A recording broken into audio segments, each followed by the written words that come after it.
So I have to start by teasing you about something I saw on the set that we tweeted about, the love song CDs.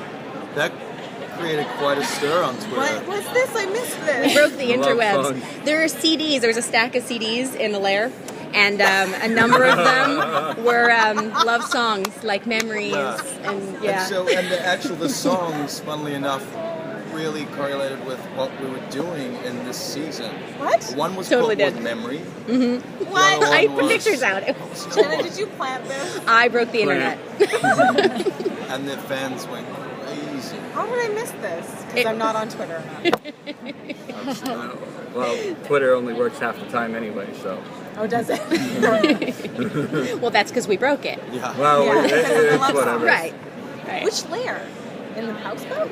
No, it's JT. Gentlemen's Club, yep. Oh. He calls it JTHQ now, apparently. JTHQ. Yeah. Okay. That's Yeah. funny. So talk about the reworking of the love story since Amnesia.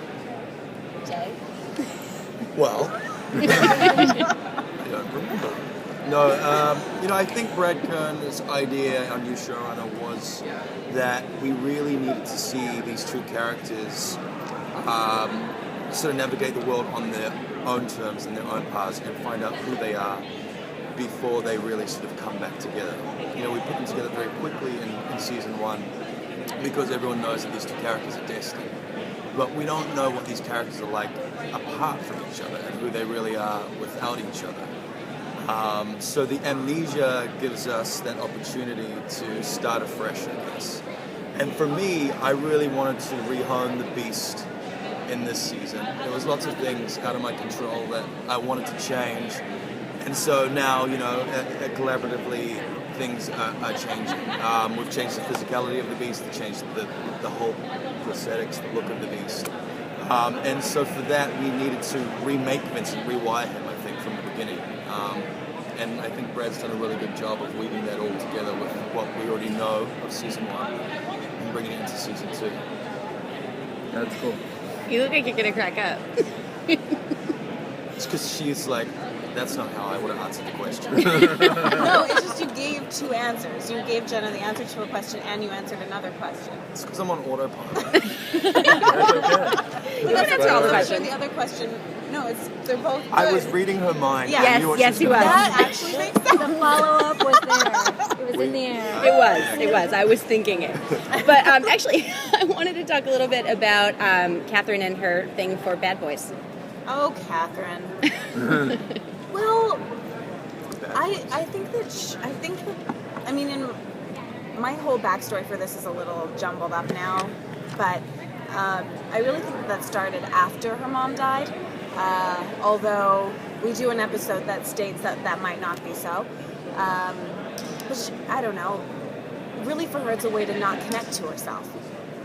And what's interesting this season is that through this whole rigmarole with Vincent and no memory and him becoming really aggressive and weird and her having a strong moral and personal conflict about it, she ends up having to figure out who she is anyway, which will probably fix the bad boy problem for her.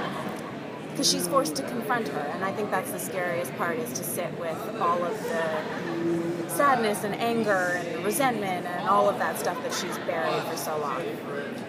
And not be, she's not wanting to be vulnerable, and she's been forced to be vulnerable. Well, there's also some daddy things going on. Yeah, just a few. Yeah. With Vincent? Yeah. You're going to break the internet I again. just went to a naughty place. Favorite That's okay. Well, anything you can say about that storyline or that. or that. Or that. Well, I'm going to go with the first part of that question. Yeah, Catherine's got a lot of stuff going on with father stuff. So the man that she thought was her father isn't her father, which she doesn't know yet, but she will know soon. And then she's got to deal with finding out who her actual father is and realizing that he's a man that was never in her life and never chose to be there. And that's really difficult for her. And she's pissed about that and sad. And then she eventually will also have to find out that he is the one that is doing all this horrible stuff with Vincent. And that's going to be challenging for her as well. Yeah, especially because the audience are a couple of steps ahead of all Yes. these characters, you know, so they hopefully will be screaming on the television. Yeah, because Catherine obviously won't know that, so she's going to do certain things in the audience and be like, "What are you doing? Yeah. You idiot!" Vincent, no! Now, In that weird voice. I have a question. For you as Kat, how's your role as a detective going to kind of take place in the next season versus how it did in the first season? How is all the detective skills and all of the resources that the precinct has are all going towards beast hunting. as you could kind of see how it went to the second. That's what we use everything in the precinct for. Well, yeah, I mean, the idea of Murfield's mess, that they've created all these beasts in different forms and in different places and societies, really starts to become, you know, it's problem? out. It's a problem, and it's out there to society, and they're trying to sweep it under the carpet as soon as they can. So, you know, it takes Much more number from one Muirfield tier. then. Yeah, yeah. Adelaide's hovering. This is the new female beast, Adelaide. She's from another time. Yeah. Vampire beast. Don't rain on my parade. Well, I'm just gonna rotate you guys so we can go that way. I guess that's it.